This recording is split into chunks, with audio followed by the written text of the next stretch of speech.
I work for Sysgras. It's a hybrid installation company from the Netherlands, based in Europe. And we're stitching artificial fibers in between the natural grass to make it a hybrid field. Make it a lot stronger, a lot more durable, and to make it recover a lot quicker after a game. There's a big drum in the machine that's feeding in the fibers. There's a knife system that cuts the fibers at the specific depth, the length of the fibers, and then there are 76 needles that are pushing all the fibers up to 4.5 inches at the moment. A field of this size is approximately 7 to 8 days, and then we're working around the clock, 24/7. Yeah, all the green rolls is the artificial grass that we're stitching into the ground. Do you have any idea how many yards or feet of stitching would go into a field?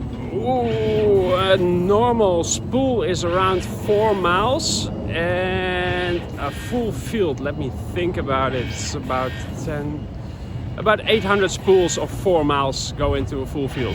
I travel all over the world. It's 10% of the year in my own country, in my own house. Other than that, I'm traveling.